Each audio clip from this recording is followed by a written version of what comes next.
Cara kontroversial tapi ampuh untuk naik karir.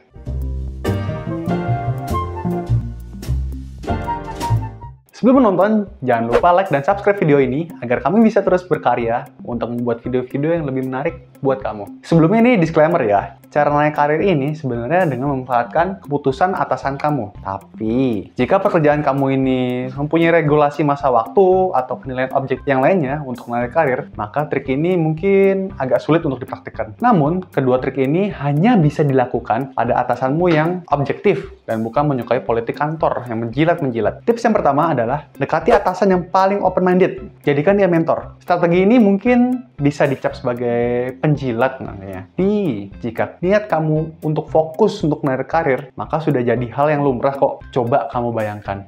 Kamu telah menjadi seorang bos atau senior di kantormu nantinya. Tiba-tiba ada junior masuk ke kantor kamu yang memiliki itikat baik untuk mendekati kamu dan mengajak kamu menjadi mentornya. Kira-kira apa yang akan kamu rasakan? Apakah kamu merasa terhina? Apakah kamu merasa dihargai? Atau kamu meragukan niat orang ini? Apapun yang kamu rasakan nantinya, sebersih rasa respect dan bangga. Jika atasan kamu itu adalah orang yang open-minded, maka ia akan membantu kamu untuk mengajari kamu banyak hal, banyak pelajaran baru. Kedua, berteman dengan siapa aja, tapi pilih-pilih juga untuk akrab. Kalau misalkan kamu suka berteman dengan siapa saja, banyak nongkrong di sana-sini, banyak kenal orang, dan banyak pertemanannya, itu sebenarnya hal yang positif kok. Maka saya jamin kok, kamu mungkin karirnya udah bagus sekarang ini, dan nggak perlulah nonton video-video ini. Yang ketiga, ambil pekerjaan 1/4 kali lipat dari yang kamu bisa. Lagi-lagi, ini strategi yang bisa dibilang mungkin orang akan menyebutnya penjilat. Tapi coba bayangkan deh perspektifnya. Misalkan kamu di sini adalah bos dan ada satu anak buah kamu lebih banyak daripada yang lainnya. Dia bisa deliver pekerjaan itu dengan baik, dengan tuntas. Jujur juga deh, pasti kamu akan notice dia.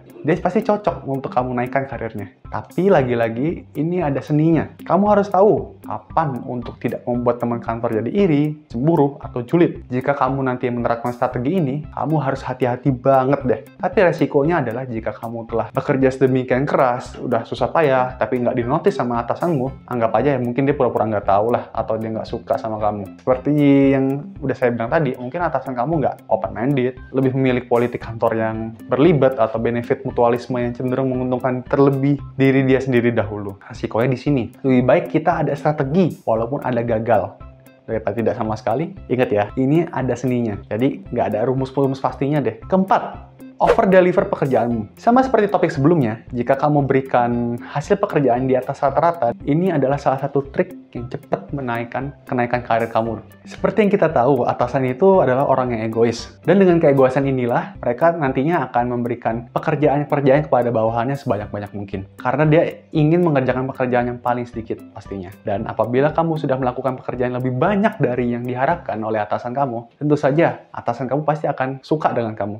Dan akan merasa bersyukur, akan merasa beruntung, dan kamu membuat nyaman atas atasanmu ini. Seolah-olah dia telah take it for granted untuk kamu jadi bawahannya. Dan pada saat posisi seperti ini sudah nyaman, maka timbullah ketergantungan atasan kamu kepada kamu. Nah, ketergantungan inilah yang bisa menjadi modal paling penting buat kamu. Kenapa atasan kamu ingin mempromosikan kamu secepat-cepatnya. Yang kelima, hindari kerja rutinitas. Selalu cari tantangan. Seperti kita sudah bahas sebelumnya, seorang atasan itu sangat menyukai bawahan yang energik dan selalu lapar. Jadi, kalau misalkan kamu telah mengerjakan tugas A, B, C dengan rutinitas yang sudah biasa dilakukan, maka kamu jangan sampai gabut. Yang kamu harus lakukan adalah menanyakan kepada atasan kamu, ada nggak sih pekerjaan yang bisa dikerjain lagi?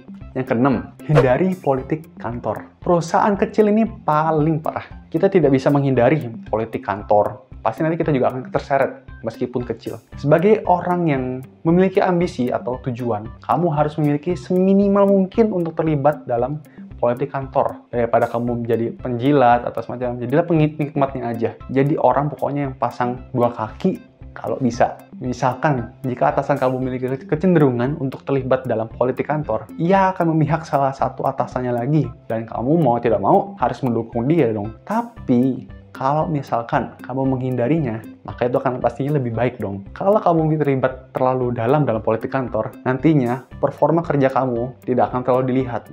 Dan ini juga sama aja kayak melempar koin untuk menentukan apakah kamu bisa untuk promosi berikutnya atau tidak. Karena tempatnya jadi 50-50. Politik kantor itu sebenarnya seburuk-buruknya ekosistem kerja. Karena kamu tidak akan bisa naik karir jika kamu terlalu banyak berpolitik di dalam kantor dibandingkan menunjukkan kinerja kamu yang bagus. Yang ketujuh, yang terakhir adalah Bagi-bagi rezeki ke teman-teman yang bisa diajak korporasi atau kerjasama. Bagiin aja pekerjaan rumah yang strategis kepada teman-teman kerja kamu. Tentunya, carilah teman-teman yang bisa diajak kerjasama dengan baik, yang sangat mudah untuk berkolaborasi dengan diri kamu. Dengan memiliki banyak aliansi nantinya, maka kamu bisa membunuh politik kantor yang sebanyak-banyak mungkin. Dan untuk naik karir, kata dasar yang tepat adalah reward yang besar juga. Di balik reward yang besar juga ada kepedihan yang besar juga. Ada suka, ada duka. Kamu harus sering olahraga, jaga tubuh, sering minum multivitamin. Kalau tidak, nantinya akan sangat gampang terkena stres kalau misalkan kamu tidak menjaga kesehatan kamu. Oke, terima kasih telah menonton teman-teman. Jangan lupa like, share, and subscribe juga. Sampai ketemu lagi di video berikutnya. Dadah!